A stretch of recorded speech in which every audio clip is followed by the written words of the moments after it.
In the blistering summer of 1870, when the Arizona Territory lay scorched beneath a merciless sun and the promise of statehood seemed as distant as rain clouds on the horizon, a man named Silas Blackwood emerged from the Sonoran Desert carrying enough raw gold to purchase half of Phoenix. His weathered hands trembled as he displayed the gleaming ore to the assayer in Tucson, his eyes bearing the hollow stare of someone who had seen things in the desert that no Christian man should witness. The gold was pure, the richest samples ever recorded in the territory. Yet something in Blackwood's manner made even the greediest prospectors step back and cross themselves when he spoke of where he had found it. Silas Blackwood had arrived in Arizona Territory in the spring of 1869, one of countless fortune seekers drawn west by tales of mineral wealth buried in the unforgiving landscape of the Southwest. He was a tall, angular man with prematurely gray hair and the steady hands of someone who had spent his life working with tools and machinery. Unlike many prospectors who came to the desert with romantic notions of easy wealth, Blackwood approached his search with the methodical precision of an engineer, studying geological surveys and Apache trading routes with the dedication of a scholar preparing for examination. His background set him apart from the typical prospector of the era. Born in Pennsylvania coal country, he had worked the mines since boyhood, learning to read the subtle signs that indicated where valuable minerals might be hidden beneath layers of ordinary rock. He understood the language of stone and metal in ways that most men understood the moods of their wives, and this knowledge had served him well in the gold fields of California during the early days of the rush. But California had grown crowded, its easily accessible gold long since claimed by earlier arrivals, and Blackwood had come to Arizona seeking opportunities that required skills rather than luck. The harsh beauty of the Sonoran Desert fascinated him in ways that surprised his practical nature. He wrote lengthy letters to his sister in Pittsburgh, describing landscapes that seemed to exist beyond the boundaries of the familiar world, where saguaro cacti stood like ancient sentinels against skies so blue they hurt to look at directly. "This land," he wrote in the spring of 1870, "operates according to principles that Eastern minds struggle to comprehend. The desert keeps its secrets jealously, but it also rewards those who approach it with proper respect and understanding." Local Apache bands, while officially at peace with the territorial government, regarded prospectors with the wary tolerance typically reserved for dangerous but potentially useful animals. They had observed generations of white men dig holes in sacred ground, searching for yellow metal that held significance only in the context of a culture that valued objects over relationships. Most prospectors were ignored or gently discouraged from venturing into areas where their presence might disturb spiritual balances that had been maintained for centuries. But Silas Blackwood, perhaps because of his careful study of local customs and his obvious respect for the desert's dangers, was eventually approached by an elderly Apache medicine man who would change the course of his life forever. Nalnish, whose English name was Joseph, but whose Apache identity encompassed knowledge that predated European contact by millennia, encountered Blackwood at a trading post near what would later become Scottsdale. The old medicine man had been watching the prospector for weeks, intrigued by his methodical approach to desert navigation and his apparent ability to find water in places where other white men would die of thirst. Unlike most gold seekers, Blackwood showed proper respect for the land's power, making offerings to the spirits of place before disturbing any ground and carefully restoring disturbed areas when his searches proved fruitless. "You understand that the earth has its own will," Nalnish told Blackwood during their first conversation, speaking in the careful English that educated Apache leaders used when dealing with territorial officials. "Most of your people see only dirt and rock, where we see living relatives who must be treated with honor. But you listen to what the land tells you. Perhaps it is time you learned why some places should never be disturbed, no matter how much yellow metal they might contain." The old medicine man's warning came with a story that Blackwood initially dismissed as primitive superstition, though he would later record every detail in the journal that was found among his possessions after his disappearance. According to Nalnish, there existed a place in the deep desert where the earth had been wounded during the creation of the world, a location where spirits that should have remained buried had been exposed to sunlight and air that they were never meant to experience. The Apache had known of this place for generations, marking it as forbidden ground, where even their bravest warriors would not venture after sunset. Long ago, Nalnish explained. When the world was young and the boundaries between the seen and unseen were not yet fixed, a great battle was fought in that place. Spirits of earth and air, beings of light and shadow, forces that your language has no words to describe, they met in conflict that shook the mountains and boiled the rivers. When the battle ended, the losers were buried deep beneath the sand and stone, sealed away by magic older than human memory. But their anger did not die with their defeat. It grows stronger with each year that passes, and it calls to those who carry greed in their hearts. The medicine man's description of the forbidden place matched geological features that Blackwood had noted during his explorations. A box canyon surrounded by red rock formations, accessible only through a narrow passage that seemed to have been carved by forces more precise than wind or water. Survey maps marked the location as unexplored territory, though Blackwood had observed Apache hunters carefully avoiding the area even when pursuing wounded game. Most tellingly, his compass behaved erratically whenever he approached the region, spinning wildly before settling on directions that seemed to shift with each observation. Despite Nalnish's warnings, or perhaps because of them, Blackwood found himself increasingly drawn to the Forbidden Canyon. His journal entries from May 1870 reveal a man struggling between rational skepticism and growing obsession with what lay hidden in the place the Apache feared to enter. Superstition aside, he wrote, the geological indicators suggest mineral deposits of unusual concentration. The very factors that make the local population avoid the area, compass anomalies, strange acoustic properties, unusual coloration of the rock formations, may indicate exactly the kind of underground activity that produces valuable ore deposits. So while we delve deeper into this tale of forbidden wealth and its terrible consequences, I invite you to share your thoughts about what drives men to pursue treasure despite warnings of supernatural danger. Subscribe to our channel to join our community of mystery explorers, and let us know in the comments what other cursed treasures from America's frontier past you'd like us to investigate. Blackwood's first expedition into the Forbidden Canyon took place on June 15, 1870, a date he recorded with unusual precision in what would become the most detailed account of supernatural encounter ever documented in the Arizona Territory. He entered the narrow passage at dawn, when the desert air was still cool and the shadows provided some protection from the sun that would soon transform the canyon into a furnace. His initial observations seemed to confirm his geological theories. The rock formations showed clear evidence of mineral veins, and samples collected from the canyon floor contained traces of gold in concentrations that exceeded anything he had previously encountered. But as the day progressed and the sun climbed higher, Blackwood began to notice phenomena that challenged his scientific training. The canyon walls seemed to pulse with their own internal rhythm, as if something vast was breathing slowly beneath the stone. The shadows cast by the rock formations moved independently of the sun's position, creating patterns that hurt to observe directly. Most disturbing of all, he began to hear sounds that had no obvious source.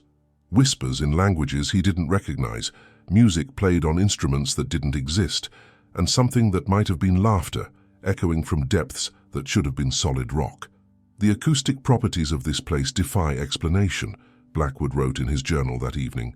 Sound carries in impossible directions, reflecting off surfaces that appear solid but must be hollow. I have heard my own voice speaking words I did not utter, conversations between multiple people though I remain alone, and music that seems to emerge from the stone itself. Yet when I call out deliberately, testing the echoes, my voice disappears completely, absorbed by the canyon walls, as if the very air refuses to carry sounds made with conscious intent. His geological surveys revealed the presence of a cave system that extended far deeper into the earth than the canyon's modest dimensions suggested possible. The entrance was partially concealed by fallen rocks, but gaps between the stones revealed passages that disappeared into darkness, so complete it seemed to absorb his lantern light without illumination. Temperature readings taken near the cave mouth indicated air currents that flowed upward from underground chambers, carrying scents that reminded him of flowers that bloomed in places where flowers should not be able to grow. Against every instinct developed through years of underground work, Blackwood decided to explore the cave system.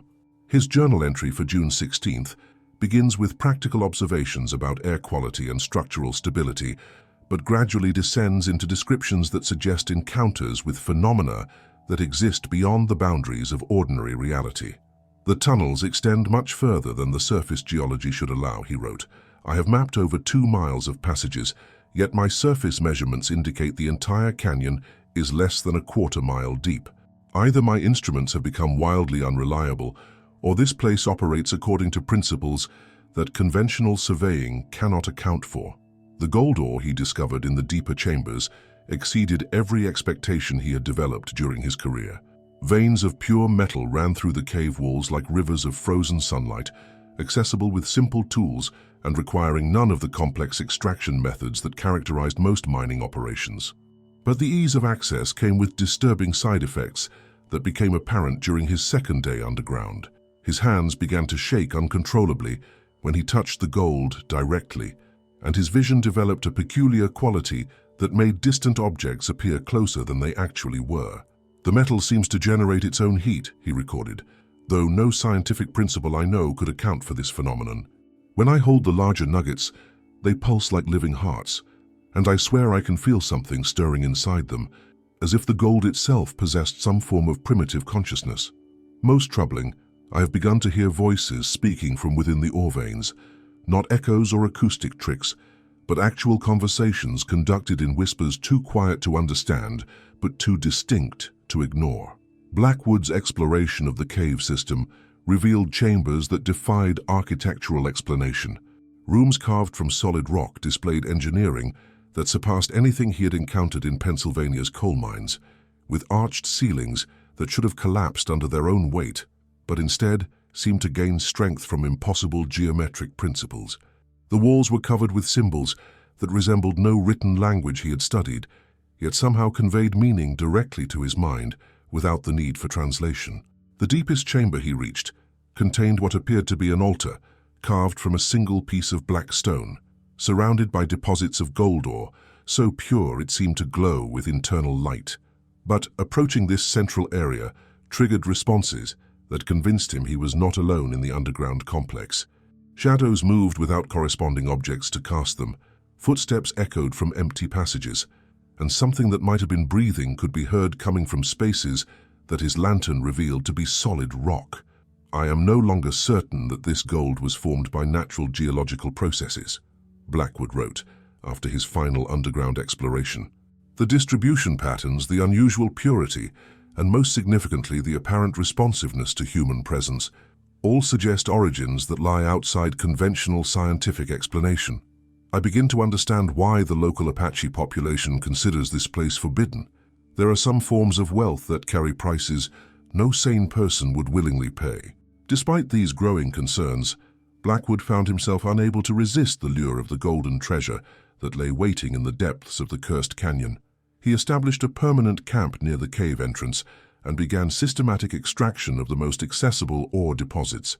His journal entries from this period reveal a man caught between rational awareness of danger and compulsive need to continue his work, even as evidence mounted that his activities were awakening forces that had been dormant for centuries.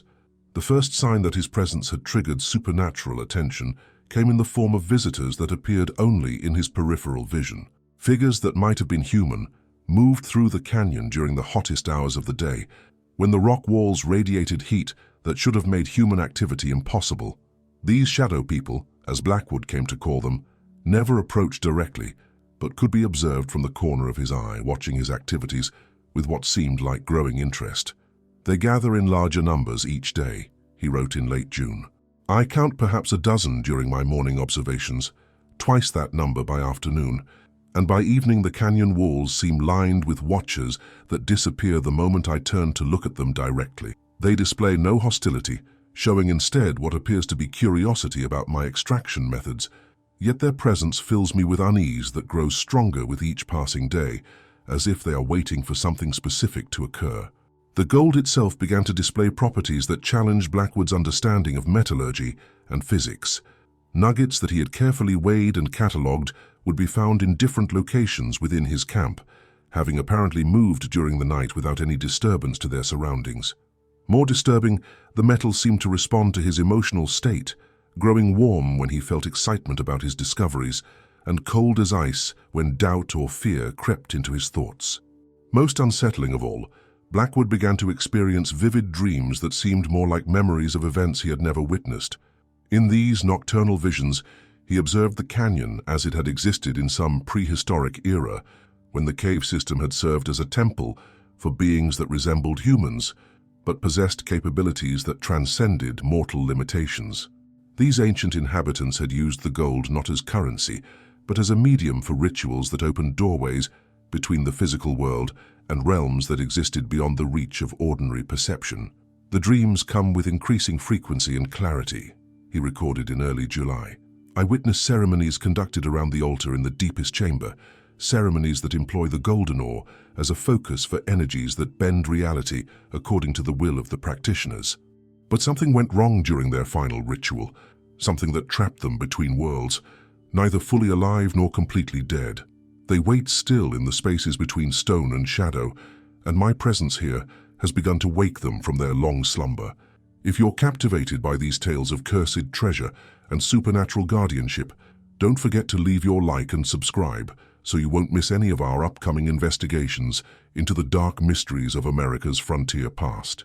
The legend of Silas Blackwood represents just one chapter in the hidden history of the American West, where greed and supernatural forces intersected with consequences that echo through the generations. By the middle of July 1870, Blackwood had extracted enough gold ore to make him one of the wealthiest men in the territory. Yet his journal entries from this period reveal a man increasingly tormented by the price of his success. The shadow people had become more solid, more present, appearing not just in peripheral vision but standing directly in his line of sight, watching his activities with expressions that seemed to mix anticipation with something resembling pity. Sleep became increasingly difficult as the dreams intensified, showing him glimpses of the fate that awaited anyone who disturbed the ancient slumber of the canyon's guardians. "I understand now that the gold was never meant to be removed from this place," he wrote in what would prove to be one of his final journal entries. "It serves as a seal, a barrier that keeps something ancient and terrible from breaking through into our world. Each nugget I extract weakens that barrier, allowing whatever dwells in the spaces between worlds to gain purchase in our reality. The shadow people are not the enemies here. They are trying to warn me of what my greed will unleash if I continue this work." The realization came too late to save him. Blackwood's final camp was discovered by a cavalry patrol in early August. The prospector himself nowhere to be found, despite evidence that he had been present only hours before. His tent remained perfectly arranged, his cooking fire still warm, his tools laid out as if he had simply stepped away for a few minutes and intended to return shortly. But the most disturbing discovery was the condition of the gold ore he had extracted over the previous weeks. Captain Marcus Reynolds, who led the patrol that found Blackwood's abandoned camp, reported that the carefully sorted and catalogued ore samples had been reduced to ordinary sand and dust, as if the precious metal had simply dissolved or transformed into worthless minerals overnight. Only a single nugget remained intact, sitting on Blackwood's camp table like a warning or a calling card. When Captain Reynolds picked up this solitary piece of gold, he reported that it felt ice-cold despite having been exposed to desert sun for hours, and that holding it produced sensations of vertigo and disorientation that lasted for several minutes after he set it down. "The prospector kept meticulous records," Captain Reynolds wrote in his official report to territorial headquarters. His journal documents systematic exploration of a cave system and extraction of gold ore, in quantities that would represent significant wealth. Yet we found no evidence of any cave entrance in the area he described, no mining equipment, and no signs of the extensive excavation work that his notes indicate he had been conducting for several weeks. The search for Silas Blackwood continued for 3 days, with cavalry patrols and civilian volunteers combing every accessible part of the canyon and surrounding desert. They found no trace of the missing prospector, no indication of where he might have gone or what might have happened to him. Most puzzling of all, they discovered no evidence of the cave system that Blackwood's journal described in such detail, despite following his precise directions and maps to locations that should have led them directly to the hidden entrance. Apache trackers brought in to assist with the search provided information that deepened rather than resolved the mystery. They confirmed that the canyon was indeed considered forbidden ground, but they also reported signs that indicated something had recently awakened in the area. Disturbed sand patterns that formed geometric designs, tracks that belonged to no known animal, and most ominously, the complete absence of desert wildlife that normally inhabited the region. "The animals know to stay away now," explained John Rope, an Apache scout who worked regularly with the cavalry.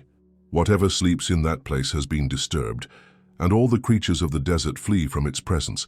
Even the snakes and scorpions, who fear nothing in the normal world, will not enter the canyon now. This prospector, he has awakened something that should have remained sleeping until the end of the world." News of Blackwood's disappearance and the mysterious circumstances surrounding it spread rapidly through the territory's mining community. Rather than serving as a deterrent, however, the story of easily accessible gold ore attracted additional fortune seekers who dismissed the supernatural elements as frontier superstition. The first group of follow-up prospectors arrived at the canyon in late August, equipped with modern mining equipment and enough supplies to support an extended operation. This expedition, led by a former California mining engineer named Thomas Hutchinson, approached the site with scientific skepticism and professional mining techniques. Hutchinson had reviewed Blackwood's journal and maps, noting discrepancies and gaps that he attributed to the missing prospector's inexperience with proper geological surveying.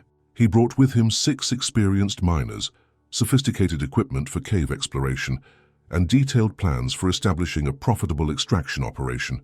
The Hutchinson expedition lasted exactly 3 days. On the morning of the 4th day, their camp was found abandoned in circumstances identical to Blackwood's disappearance.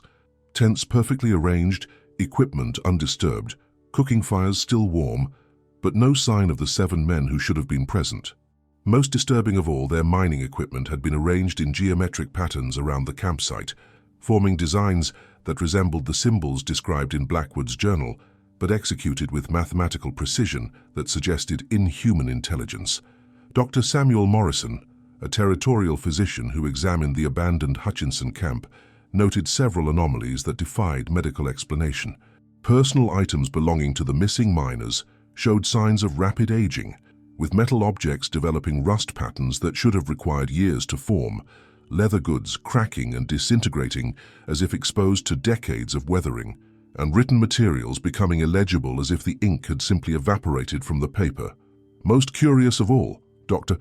Morrison reported, the men's clothing and personal effects retained the body heat and scent of their owners, as if they had been removed only moments before our arrival. Yet there are no footprints leading away from the camp, no signs of struggle or hasty departure, and no indication of where 7 grown men could have vanished without leaving any trace of their passage. The second expedition had brought sophisticated mining equipment, including hydraulic pumps, industrial-grade explosives, and mechanical excavation tools designed to speed the extraction process. This equipment was found arranged in patterns that formed what appeared to be ritual circles, with the most expensive and complex machinery placed at the center of designs that resembled astronomical charts or magical symbols. Every piece of equipment had been rendered completely inoperable, not through obvious damage, but through subtle alterations that made the machinery incapable of performing its intended functions. Word of the second disappearance reached Apache leaders in the region, who sent a delegation to meet with territorial officials in Tucson. The Apache representatives, led by Chief Eskiminzin, requested that the canyon be declared off-limits to all prospecting activities, offering to provide alternative mining sites in exchange for official recognition of the area as sacred ground that must not be disturbed. "Our grandfathers knew the wisdom of leaving some places untouched," Chief Eskiminzin explained through an interpreter. "There are doors in the world that should never be opened, treasures that should never be claimed, and boundaries that must not be crossed. The white man's gold hunger has awakened something that threatens not just the prospectors, but all who live in this land. The earth itself cries out for protection from forces that your people have unleashed through their ignorance and greed." The territorial government's response to these warnings reflected the priorities of an administration focused on economic development and the attraction of Eastern investment capital. Rather than heeding Apache advice to declare the area off-limits, territorial officials commissioned a military survey to determine the canyon's mineral wealth and establish the legal framework for large-scale mining operations. The survey team, led by Lieutenant Colonel James Patterson and composed of military engineers with extensive experience in Western territories, arrived at the canyon in September 1870 with orders to provide definitive answers about what had happened to the missing prospectors. Colonel Patterson approached the assignment with the methodical thoroughness that characterized professional military operations. His team included engineers trained in cave exploration, geologists with experience in mineral assessment, and enough armed guards to handle any conceivable human threat. They established a fortified camp outside the canyon proper, maintained regular communication schedules with territorial headquarters, and implemented security protocols designed to prevent the kind of mysterious disappearances that had claimed the previous expeditions. The military survey lasted 6 days, during which time Patterson's team documented extensive evidence of supernatural activity that challenged every principle of rational investigation. Their official reports, classified by territorial authorities and sealed for over 50 years, describe phenomena that military science had no framework to explain or categorize. On the evening of September 12th, Patterson wrote in his confidential report, "Sentries posted around our perimeter reported observing figures moving through the canyon in formations that resembled military patrol patterns. These figures appeared to be human in size and movement, but they cast no shadows despite the bright moonlight, made no sound despite walking on gravel and loose stone, and disappeared instantly whenever observed through field glasses or other optical equipment." The military team's investigation of the canyon interior revealed clear evidence of the cave system that Blackwood had described, but with characteristics that defied physical laws. The cave entrance appeared and disappeared based on factors that seemed to relate to time of day, atmospheric conditions, and most puzzling of all, the intentions of the observers.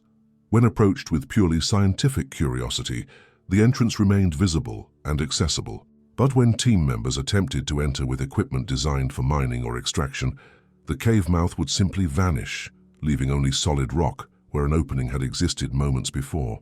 "The geological surveys conducted by my engineering staff," Patterson continued in his report, "indicate mineral deposits of extraordinary richness, but concentrated in areas that exist in apparent violation of spatial geometry. We have mapped cave systems that extend for miles in directions that should emerge above ground, yet no surface exits can be located. Compass readings taken underground bear no relationship to surface magnetic observations, and chronometer readings suggest that time passes at different rates in various parts of the cave complex." The military expedition's most disturbing discovery was evidence that Blackwood and the members of the Hutchinson Party might still be present in the canyon, but in forms that no longer qualified as entirely human. Team members reported encounters with figures that resembled the missing prospectors, but displayed characteristics that suggested fundamental alteration of their basic nature. On September 15th, Patterson recorded, Private Henderson reported a conversation with a man who identified himself as Silas Blackwood. This individual possessed detailed knowledge of mining techniques and territorial geography that confirmed his claimed identity. Yet he cast no reflection in still water, left no footprints in sand, and spoke in a voice that seemed to emanate from multiple directions simultaneously. When Henderson attempted to escort this person back to our camp, the figure simply dissolved into shadow, leaving behind only the scent of desert flowers and a single gold nugget that crumbled to dust when exposed to direct sunlight. The military survey team's final report recommended that the canyon be permanently closed to civilian access and placed under military guard to prevent further supernatural incidents. Colonel Patterson's conclusions reflected a career soldier's struggle to reconcile training based on rational analysis with experiences that transcended the boundaries of military science. "In my professional opinion," Patterson wrote, "the area designated as the Blackwood Canyon represents a threat to territorial security that cannot be addressed through conventional military means. The forces present in this location operate according to principles that military doctrine has no framework to address. I recommend that the canyon be declared a restricted zone and that all mining claims in the area be permanently suspended in the interest of public safety." Colonel Patterson's recommendations were ignored by territorial authorities who viewed the military's supernatural claims as evidence of frontier superstition rather than legitimate security concerns. Instead of restricting access to the canyon, the territorial government decided to auction mining rights to the highest bidder, confident that modern industrial methods would succeed where individual prospectors had failed. The Morrison Mining Consortium, a San Francisco-based company with extensive experience in large-scale extraction operations, purchased the rights to the canyon in October 1870. They arrived with a workforce of 40 experienced miners, sophisticated equipment transported at enormous expense from California, and detailed plans for establishing a permanent mining town that would serve as the foundation for territorial economic development. The consortium's operation lasted exactly 1 week. On the morning of October 28th, cavalry patrols found the mining camp abandoned in circumstances that had become grimly familiar. 40 men had vanished without trace, leaving behind equipment worth thousands of dollars and living quarters that showed every sign of recent occupation. But this time, the disappearance came with additional evidence that suggested the supernatural forces protecting the canyon had evolved beyond mere defensive measures. The consortium's heavy machinery had been arranged in patterns that formed a massive geometric design visible from the canyon rim, creating what appeared to be a diagram of astronomical relationships that incorporated elements of mathematics unknown to contemporary science. Every piece of equipment had been rendered inoperable through modifications that demonstrated engineering knowledge far beyond anything possessed by 19th century technology. Most ominously, the missing miners' personal belongings had been organized into smaller geometric patterns that seemed to tell a story through symbolic arrangement. Clothing, tools, and personal effects were positioned in ways that suggested narrative progression, as if the invisible forces responsible for the disappearances were attempting to communicate information about the fate of those who had disturbed their domain. As we explore these increasingly disturbing chapters of the Blackwood legend, I invite you to subscribe to our channel and join our growing community of investigators seeking truth in America's most mysterious historical events. Share your thoughts in the comments about what forces might have been powerful enough to claim so many lives while leaving behind such enigmatic evidence of their supernatural nature. The territorial government's response to the Morrison Consortium's mass disappearance marked a turning point in official attitudes toward the cursed canyon. Faced with the loss of over 50 men in less than 3 months and mounting pressure from Eastern investors who were beginning to question the safety of Arizona mining ventures, territorial authorities finally acknowledged that conventional approaches to the Blackwood site had proved uniformly disastrous. A joint commission consisting of military officers, territorial officials, and Apache leaders was convened in November 1870 to develop a comprehensive strategy for dealing with what had become known throughout the Southwest as the most dangerous location in the American territories. The Commission's proceedings, documented in stenographic records that remained classified until the 1920s, reveal the extent to which territorial authorities had come to accept supernatural explanations for the canyon's lethal properties. "We are dealing with forces that exist outside the normal operation of natural law," testified Dr. Morrison, the physician who had examined multiple abandoned camps. "The evidence suggests that human presence in the canyon triggers responses from entities or mechanisms that protect the site through means that our science cannot explain or counter. Every attempt to extract mineral wealth from this location has resulted in the complete disappearance of all personnel involved, regardless of their numbers, equipment, or level of preparation." The Apache delegation, led by medicine man Nalnish and Chief Eskiminzin, provided historical context that helped explain the supernatural phenomena that had claimed so many lives. According to tribal oral traditions, the canyon had been created during a cosmic battle between forces of order and chaos, with the Earth itself serving as a prison for defeated entities whose influence had to be contained to prevent universal catastrophe. "The yellow metal that your people seek," Nalnish explained through careful translation, "it is not treasure in the way that your culture understands wealth. It is the physical manifestation of spiritual energies that were used to bind the defeated chaos spirits beneath the earth. When your miners remove this gold, they weaken the barriers that keep ancient evil from escaping into your world. The spirits of those who died protecting this place still maintain their vigil, and they will defend the seals at any cost." The Commission's investigation included examination of the single gold nugget that had been recovered from each abandoned campsite. Scientific analysis revealed properties that defied explanation.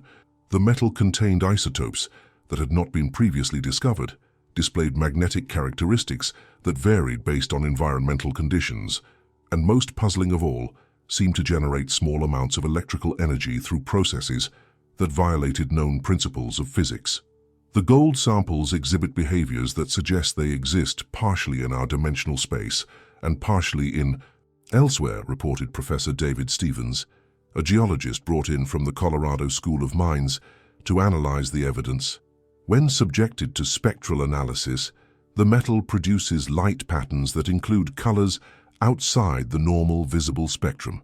When exposed to magnetic fields, it generates responses that indicate the presence of organized structures within the metal itself, as if the gold contained some form of crystalline intelligence. The Commission's final report, submitted to territorial headquarters in December 1870, recommended that the Blackwood Canyon be permanently declared off-limits to all civilian access and placed under joint military and Apache protection. The report's conclusions reflected a remarkable acceptance of supernatural explanations by officials who had previously dismissed such concerns as frontier superstition. The evidence clearly indicates that the site contains forces or entities that actively defend against human intrusion through means that transcend conventional understanding. The Commission concluded, further attempts to extract mineral wealth from this location will inevitably result in additional casualties and may potentially trigger supernatural responses that could threaten the broader territorial population. We recommend that the canyon be sealed and guarded in perpetuity, with severe legal penalties for any unauthorized entry. These recommendations were implemented in January 1871, when territorial authorities officially declared the Blackwood Canyon a restricted military zone and established a permanent guard post to prevent civilian access. The Apache Nation was granted co-jurisdiction over the area, with tribal representatives serving alongside military personnel to monitor the site for signs of supernatural activity. The sealing of the canyon marked the end of the gold rush that had brought so many prospectors to their doom, but it did not end the supernatural phenomena that had claimed their lives. Military guards stationed at the restriction perimeter reported ongoing supernatural activity that suggested the ancient forces protecting the site remained alert and active. Lieutenant William Hayes, who commanded the guard post during its first year of operation, documented numerous encounters with phenomena that military science had no framework to explain. His official reports described lights that moved through the canyon at night in patterns that suggested intelligent direction, sounds of mining activity emanating from areas where no human presence could be detected, and, most disturbing of all, occasional sightings of figures that resembled the missing prospectors, but displayed characteristics that suggested they were no longer entirely human. The missing miners appear to have been transformed rather than simply killed, Lieutenant Hayes reported in his quarterly assessment of site security. They are occasionally observed working in areas where mining activity should be impossible, using equipment that resembles their original tools, but operates according to principles that our engineers cannot identify. These figures show no hostility toward the guard post, but they also demonstrate no recognition of their former humanity or any desire to communicate with the living world. The transformation of the missing prospectors into supernatural guardians of the cursed gold became a recurring theme in reports from the military personnel assigned to monitor the site. Rather than being destroyed by the forces they had awakened, the gold seekers appeared to have been absorbed into the spiritual ecology that protected the canyon, becoming part of the very system they had attempted to exploit. Dr. Elizabeth Hartwell, a physician and naturalist who studied the canyon phenomena during the 1880s, theorized that the missing miners had undergone a form of spiritual metamorphosis that allowed them to exist simultaneously in the physical world and in the supernatural realm that governed the site's defenses. Her published papers, which were largely dismissed by the scientific community of her era, proposed that the canyon served as a dimensional nexus where the normal boundaries between life and death, matter and energy, past and present, became meaningless. The prospectors who entered this place seeking material wealth, Dr. Hartwell wrote, discovered instead a form of existence that transcends the limitations of mortality. They have become eternal guardians of forces that must be protected from human greed, trading their individual consciousness for participation in something vastly larger and more significant than any earthly treasure. The legacy of Silas Blackwood's cursed gold extended far beyond the immediate tragedy of the missing prospectors. The supernatural events at the canyon influenced territorial mining policy for decades. leading to the establishment of protocols for identifying and avoiding sites that displayed similar characteristics. The Arizona Territorial Mining Commission developed guidelines that required extensive supernatural screening before any major mining operation could be approved, acknowledging that certain locations possessed defensive mechanisms that transcended natural law. These protocols proved prescient when similar phenomena began manifesting at other mining sites throughout the Southwest. The Blackwood case became the template for understanding and responding to supernatural resistance to industrial exploitation, establishing legal and practical frameworks that prevented numerous additional tragedies during the expansion of Western mining operations. Modern attempts to study the Blackwood Canyon have been limited by the ongoing military restriction and the continued Apache spiritual jurisdiction over the site. However, satellite imagery and remote sensing equipment have detected anomalies that suggest the supernatural phenomena documented in the 19th century remain active. Infrared sensors register heat signatures that move through the canyon in organized patterns. Electromagnetic measurements detect energy fields that pulse in regular rhythms, and most intriguingly, gravitational sensors indicate mass concentrations that shift and change in ways that defy physical explanation. The single gold nugget that was recovered from each abandoned mining camp has been preserved in the Smithsonian Institution's Department of Supernatural Artifacts, a little-known division that studies objects and phenomena that exceed the boundaries of conventional science. Recent analysis using modern equipment has confirmed that the metal possesses properties that suggest it originated outside our normal dimensional space, containing atomic structures that should not be able to exist under terrestrial physical conditions. The Blackwood gold appears to be composed of matter that has been fundamentally altered by exposure to energies or forces that exist beyond our current understanding of physics, reported Dr. Margaret Chen, the Smithsonian's current curator of supernatural materials. The metal serves as a physical anchor for non-physical entities, allowing them to maintain presence in our reality while drawing power from dimensional sources that we can detect but not explain. The story of Silas Blackwood and the cursed gold that claimed so many lives serves as a reminder that the American West contained mysteries that transcended the familiar boundaries of human understanding. His discovery was not simply a mining disaster or a series of unfortunate accidents, but a confrontation between modern industrial ambition and ancient forces that had governed the desert long before the first prospector ever set foot in Arizona territory.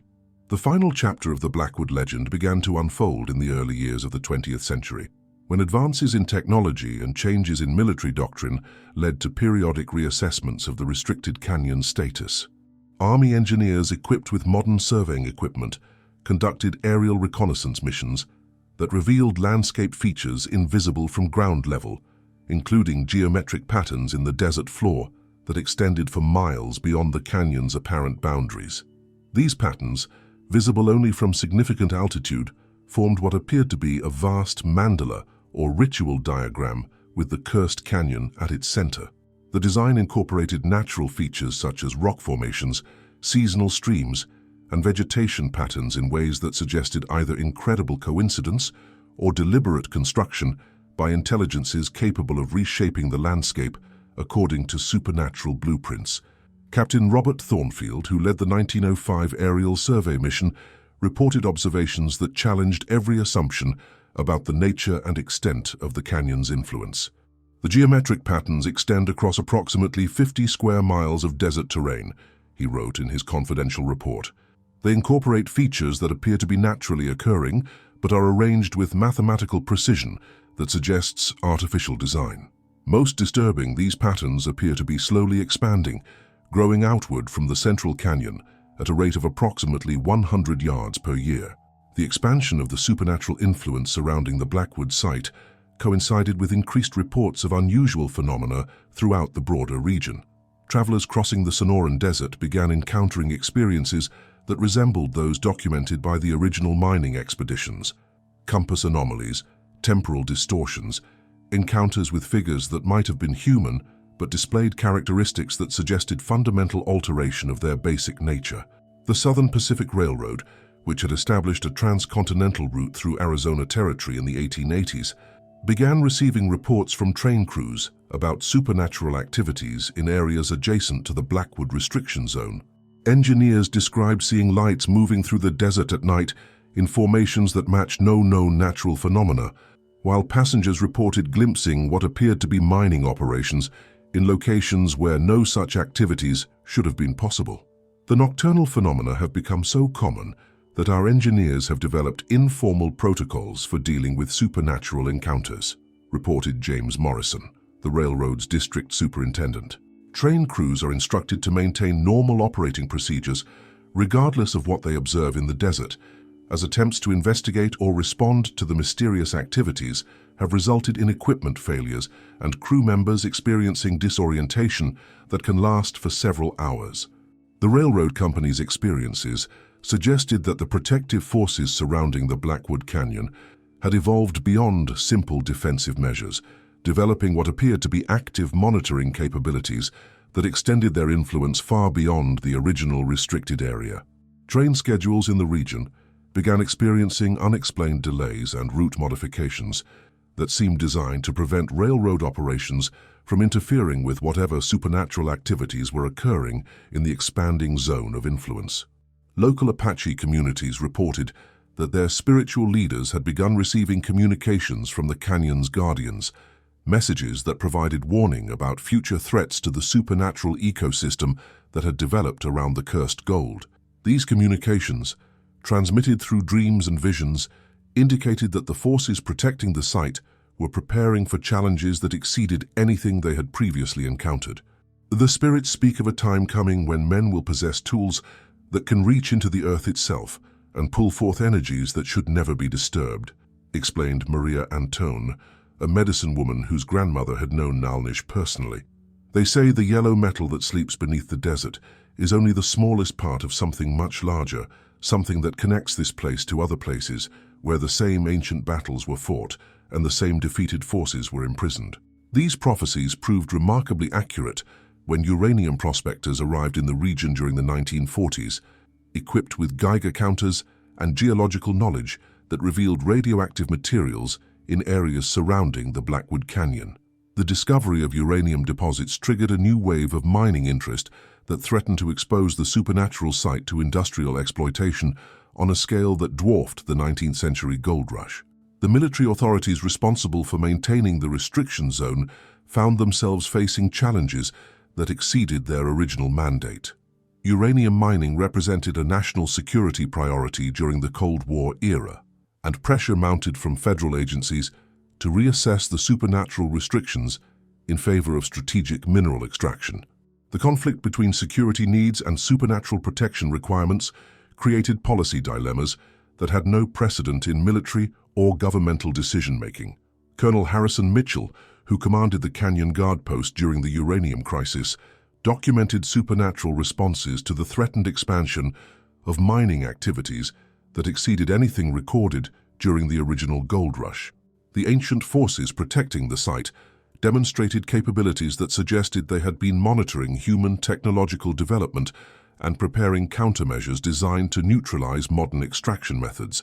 The supernatural entities protecting this site, Colonel Mitchell reported in his classified assessment, appear to possess intelligence that encompasses not only current threats but also projected future developments in mining technology. Equipment failures affecting uranium prospecting operations have become increasingly sophisticated, targeting specific components of Geiger counters and drilling equipment in ways that suggest detailed understanding of how these devices function. The uranium prospectors experienced phenomena that combined elements of the original Blackwood curse with new manifestations that seemed specifically designed to counter modern technology. Geiger counters would provide false readings that led survey teams in circles through the desert.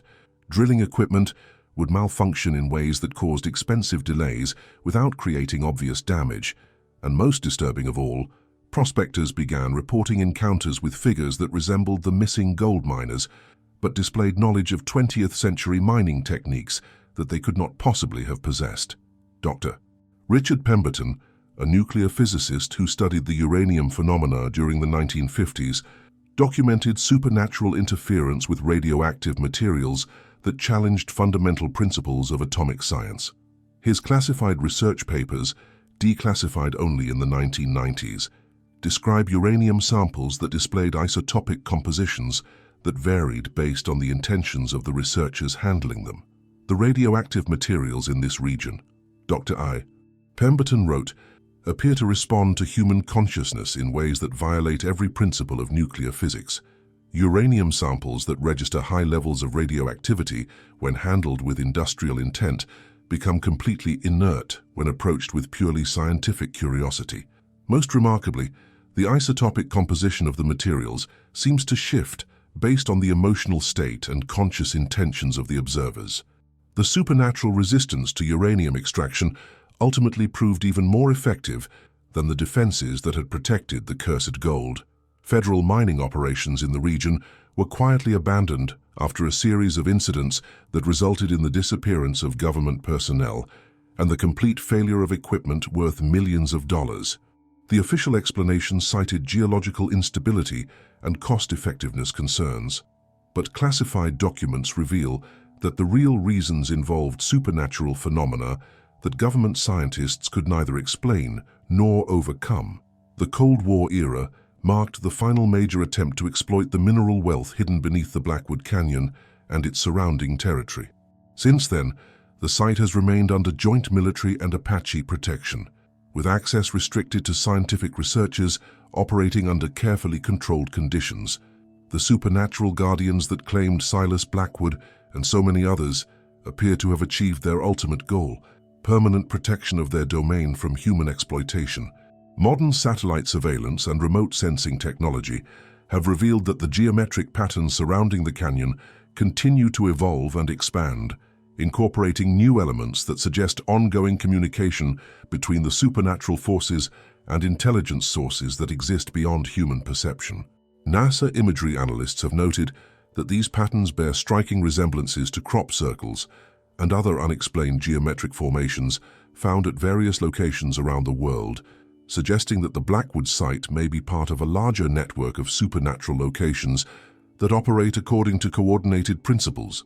The legacy of Silas Blackwood's cursed gold extends far beyond the immediate tragedy of the lost prospectors. His story became the foundation for federal policies governing supernatural sites throughout the American West, establishing legal and practical frameworks that prevent industrial exploitation of locations where conventional mining methods prove inadequate to overcome supernatural defenses. The Supernatural Site Protection Act of 1923, passed largely in response to the Blackwood incidents, requires extensive paranormal screening before any major mining operation can be approved on federal land. The legislation acknowledges that certain locations possess defensive mechanisms that transcend natural law, and mandates that such sites be protected from commercial exploitation in the interest of public safety. Today, the Blackwood Canyon remains one of the most thoroughly documented cases of supernatural resistance to human intrusion in American history. The site continues to be monitored by joint military and Apache personnel, with scientific observation conducted only under the most carefully controlled conditions. Recent studies using non-invasive remote sensing technology have confirmed that the supernatural phenomena documented in the 19th century remain active, suggesting that the ancient forces protecting the cursed gold possess a form of immortality that transcends human understanding of time and mortality.